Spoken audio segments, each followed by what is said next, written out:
आपने पिछले वीडियो में देखे कि राष्ट्रपिता महात्मा ज्योतिबा फुले की लिखी गुलामगिरी किताब पैराग्राफ 13 में उन्होंने क्या लिखे थे।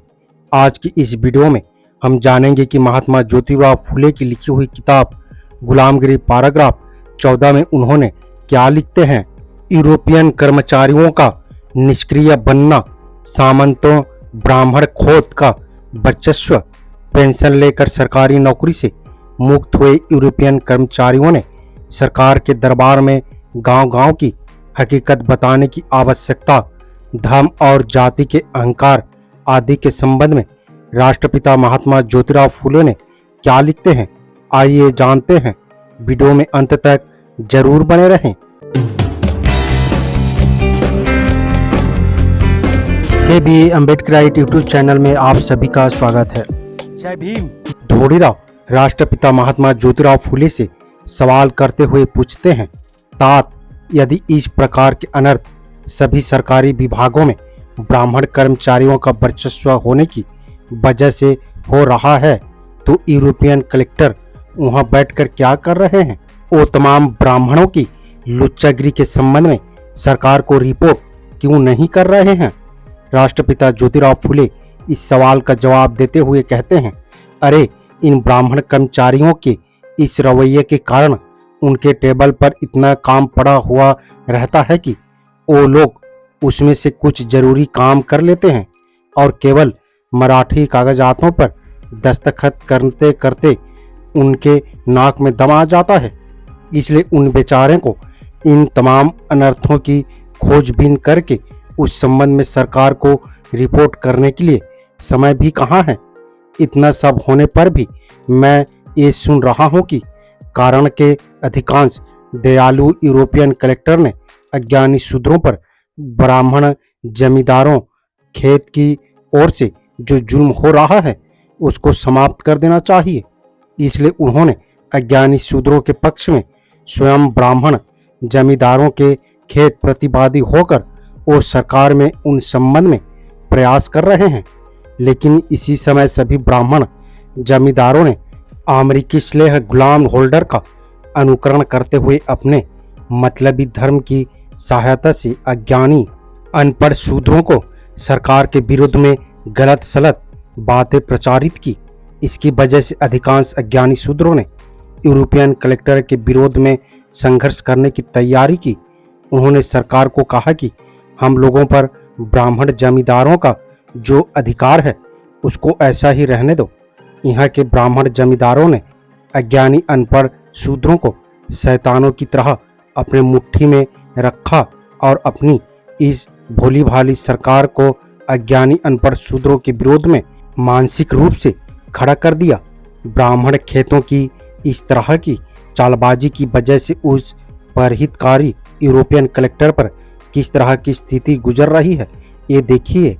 धोड़ीराव फिर से राष्ट्रपिता महात्मा ज्योतिराव फुले से सवाल करते हुए पूछते हैं, इस तरह यदि अज्ञानी शूद्र लोग ब्राह्मण के बहकाव में आकर अपना चारों ओर से नुकसान कर लेते हैं, ये अच्छी बात नहीं है।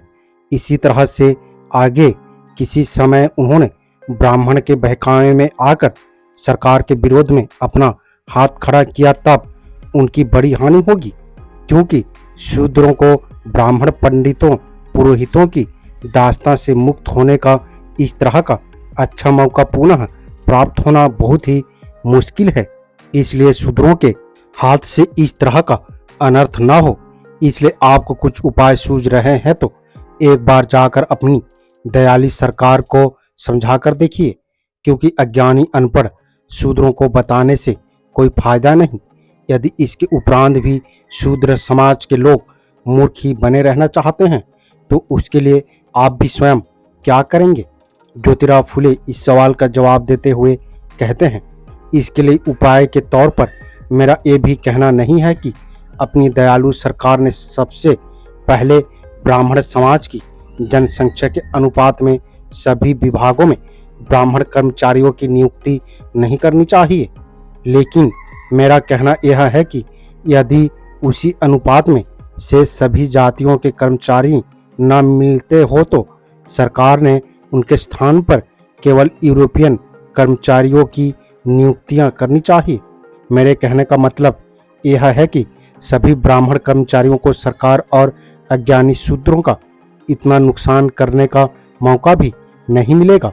दूसरी बात यह है कि सरकार ने केवल उन यूरोपियन कलेक्टरों को जिनको अच्छी तरह से महाराष्ट्र भाषा मराठी भाषा बोलना आता है, उन सभी को उम्र भर के लिए पेंशन देकर उनको वहीं तमाम गांव खेड़ों में रहने वाली अज्ञानी अनपढ़ डरपोक और ब्राह्मण पंडित पुरोहितों के हाथ के खिलौने बने हुए शूद्रों में मिलजुल कर रहने के लिए प्रेरित करना चाहिए और उनके द्वारा सभी ब्राह्मण कुलकर्णी आदि कर्मचारियों की चालाकी पर कड़ी नजर रखना चाहिए। उनके पेंशन प्राप्त अधिकारियों के द्वारा हमेशा यहाँ की छोटी मोटी गतिविधियों पर रिपोर्ट में मंगवानी चाहिए।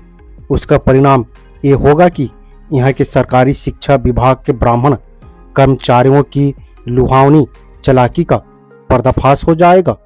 इसका परिणाम यह होगा कि पिछले कुछ दिनों से सारे शिक्षा विभाग की जो भी दुर्दशा हुई है उसका पूरी तरह से बंदोबस्त हो जाएगा और तमाम अज्ञानी शोषित शूद्रों को यथार्थ का पता चलते ही वो लोग इन ब्राह्मण पुरोहितों के कुतर्की अधिकारों का पूरी तरह से निषेध करेंगे और ये अज्ञानी शूद्र लोग अपनी रानी सरकार के उपकारों को भी भूलेंगे नहीं। इस बात का मुझे पूरा विश्वास है कि क्योंकि हम शूद्रों के गले में सदियों से इन ब्राह्मण पंडित पुरोहितों के द्वारा बांधी गई गुलामी की जंजीरें जल्द ही किसी के द्वारा खुल जाना संभव नहीं है। धोड़ीराव फिर से राष्ट्रपिता महात्मा ज्योतिराव फुले से सवाल करते हुए पूछते हैं, तात फिर आप अपने बचपन में अखाड़े खेलने और निशाने पर गोली दागने की कसरत किस लिए कर रहे थे? ज्योतिराव फुले इस सवाल का जवाब देते हुए कहते हैं, अपने दयालु अंग्रेज सरकार को मार भगाने के लिए। धोड़ीराव फिर से राष्ट्रपिता ज्योतिराव फुले से सवाल करते हुए पूछते हैं, तात लेकिन आपने इस तरह की दुष्ट मसलहत कहाँ से सीखी? ज्योतिराव फुले इस सवाल का जवाब देते हुए कहते हैं, 4-2 पढ़े लिखे सुधरे हुए ब्राह्मण विद्वानों से लेकर आज के सुधारवादी लेकिन घर में चूल्हे के पास ब्राह्मणों तक सभी लोग इसका कारण ये बताते हैं कि अपने में ही अधिकांश जाति के लोग अपने अनादि सिद्ध धर्म के बारे में अज्ञानी हैं, इसलिए अपने सभी लोगों की एकता समाप्त हो गई। इसी के वजह से अपने में ही कई प्रकार के जाति भेद पैदा हो गए। अपने में ही इस तरह का बिखराव आने की वजह से अपना राजकाज अंग्रेज के हाथ में चला गया और वो लोग अब अपने अज्ञानी भोले भाले लोगों का अपने देश के प्रति जो अभिमान है वो समाप्त हो, इसलिए वो लोग उनको अपने मतलबी धर्म के आधार दिखाकर अपने गुरु भाई धर्म बंधु बना रहे हैं। इसलिए हम सभी जाति के लोगों ने अपनी एकता कायम किए बगैर इन अंग्रेज लोगों को अपने देश से निकाल बाहर करके शक्ति हम लोगों में आएगी नहीं और उस तरह की किए बगैर हम सब लोगों का अपने अनाद सिद्ध धर्म में आवश्यक परिवर्तन करके हम सभी लोगों की पूरी तरह एकता किए बगैर हम लोगों को अमेरिकी फ्रांस और रशियन लोगों की बराबरी में आना कदापि संभव नहीं है। इस तरह उन्होंने मुझे टम्स पेंस आदि धर्म ग्रंथों की किताबें कई वाक्य उदाहरण स्वरूप देकर सिद्ध करके दिखाए हैं। इसी के वजह से मैं उस तरह से मूर्खतापूर्ण आचार कुछ दिनों तक मेरे बचपन में करता था, लेकिन बाद में मैं जब उन्हीं ग्रंथों के सहारे गंभीर रूप से सोचने लगा तब कहीं उन पढ़े लिखे ब्राह्मण के मतलबी मलहम पट्टी का सही अर्थ मेरे ध्यान में आया। ये सही अर्थ यह है कि हम सभी शूद्र लोग अंग्रेजों के गुरु भाई धर्म बंधु होते ही हम लोग उनके पूर्वजों के तमाम ग्रंथों का धर्म शास्त्रों का निषेध करेंगे और उससे उनके जाति अहंकार को ठेस पहुंचाएंगी। इसी प्रकार उसका तुरंत परिणाम ये होगा कि उनके हर हरामी लोगों को हम शूद्रों के श्रम की रोटियां खाने की नहीं मिलेंगी। इसी प्रकार ब्रह्मा के बाप को भी एक कहने की हिम्मत ही नहीं होगी कि शूद्र से ब्राह्मण ऊंचे वर्ण के हैं, अरे जिन लोगों के मूल पूर्वजों को ही देशाभिमान शब्द बिल्कुल मालूम ही नहीं था, फिर उन लोगों ने उस शब्द का इस तरह से अर्थ किया, इसके लिए हमको बहुत आश्चर्य करने की आवश्यकता नहीं है, क्योंकि अंग्रेज लोगों ने वास्तव में यह बलिराजा आने के पहले देशाभिमान शब्द का अर्थ ग्रीक लोगों से पढ़ा था। लेकिन बाद में जब वो उस बलिराजा के अनुयायी हुए, तब से उनमें यह सद्गुण इतना बढ़ा कि उनकी बराबरी अन्य किसी भी धर्म का स्वाभिमानी व्यक्ति नहीं कर सकता था। यदि उनको देखना ही है, तब उन्होंने अपने में से अमेरिका के बलिराजा के मतानुयायी जॉर्ज वाशिंगटन की तुलना योग्यता का आदमी दिखाना चाहिए। यदि शायद उनसे ऐसे महापुरुष की योग्यता का आदमी दिखाना संभव न हो, तब उन्होंने फ्रांस के बलिराजा के मतानुयायी लाफ्टे के योग्यता का आदमी दिखाना चाहिए, जिसके कारण उनको कई कुतर्की लोग नहीं कहेगा। अरे यदि इन पढ़े लिखे विद्वानों के पूर्वजों को देशाभिमान वास्तव में मालूम होता, तो उन्होंने अपनी किताबों में, अपनी धर्मशास्त्रों में अपने ही देश बंधुओं शूद्रों को पशु से भी नीच समझने के बारे में लेख नहीं लिखे होते। वो ब्राह्मण, पंडित, पुरोहित वर्ग के लोग मैला खाने वाले पशु का गोमूत्र पीकर पवित्र होते हैं, लेकिन वो ब्राह्मण शूद्रों के हाथ का साफ सुथरे झरने का पानी पीने से अपने आप को अपवित्र समझते हैं।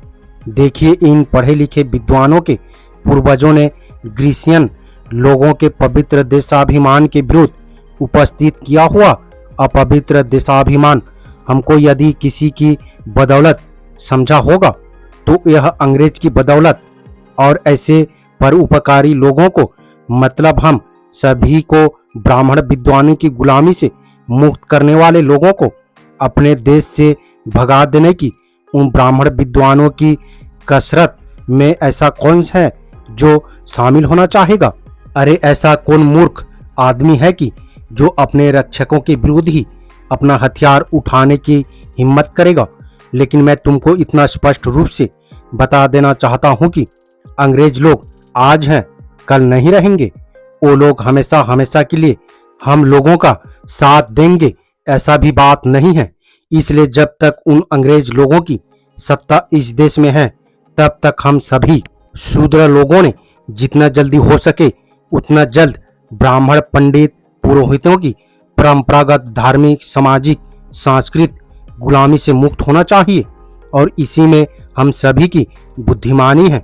भगवान ने एक बार शूद्रों पर दया करके अंग्रेज बहादुरों के हाथों से ब्राह्मण नाना साहेब पेशवा के विद्रोह को चकनाचूर कर दिया, इसलिए अच्छा हुआ, वरना उन सदावल के लिंग के इर्द गिर्द रुद्र करने वाले पढ़े लिखे ब्राह्मणों ने आज तक कई महारों को ब्राह्मणी ढंग की धोती पहनाने की वजह से या कीर्तनों के संस्कृत श्लोकों का पठन पाठन करने की वजह से काला पानी दिखा दिया होता, इसमें कोई संदेह नहीं है।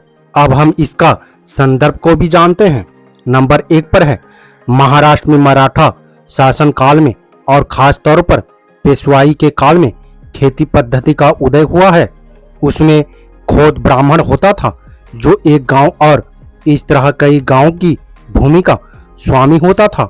इस खोद का काम यही था कि शूद्रों को जमीन जोतने बोने के लिए देना और फसल के समय किसानों से 3/4 अनाज जबरन ले लेना। शूद्र किसानों पर इनका अपना वर्चस्व चलता था। इतना ही नहीं, बल्कि ये भी कहा जाता है कि शूद्र किसानों की बहुओं के शादी के बाद की पहली रात इसी खेत में बंगले पर गुजारनी पड़ती थी। इसलिए इस अमानवीय खेती प्रथा के विरोध में ज्योतिराव फूले से लेकर साहू महाराज तक सभी ने आवाज बुलंद की और डॉक्टर बाबा साहेब अम्बेडकर ने बम्बई असेंबली में इस खेती प्रथा के विरुद्ध कानून बनाया था। नंबर 2, टॉमस पेन एक बहुत बड़ा क्रांतिकारी विचारक था। उसके मनुष्य के हक, राइट्स ऑफ मैन नाम के ग्रंथों से महात्मा ज्योतिराव फूले बहुत ही प्रभावित थे। हम आगे के वीडियो में बताएंगे कि राष्ट्रपिता महात्मा ज्योतिराव फूले लिखी हुई किताब गुलामगिरी पैराग्राफ 15 में उन्होंने क्या लिखते हैं। फिलहाल वीडियो आपको कैसा लगा अपने राय कमेंट बॉक्स में जरूर दें। वीडियो अगर पसंद आया हो तो लाइक करना ना भूलें। उम्मीद करता हूँ वीडियो को समझ गए होंगे। अगर समझ गए हैं तो अपने परिवारजनों को, दोस्तों को, मूल निवासी, SC, ST, OBC, Bahujan Samaj को शेयर जरूर करें ताकि उन्हें भी पता चल सके, जानकारी हो सके। मेरा आप सभी बहुजन समाज, मूल निवासी अम्बेडकरवादियों से अपील है, हम अपने समाज को जागरूक करने के लिए बहुत मेहनत करते हैं और अम्बेडकर विचारधारा वाले वीडियो को लाते रहते हैं। आपकी एक सब्सक्राइब हमारे हौसले को बुलंद कर हमें दोगुनी हौसला प्रदान करता है, मजबूत करता है। इसलिए आप सभी से गुजारिश है कि हमारे चैनल को सब्सक्राइब करके हमें सपोर्ट जरूर करें ताकि हम अगले नए वीडियो डालें तो आप तक नोटिफिकेशन जा सके और कुछ महत्वपूर्ण जानकारी मिल सके। धन्यवाद। जय भीम, जय संविधान, जय मूल निवासी।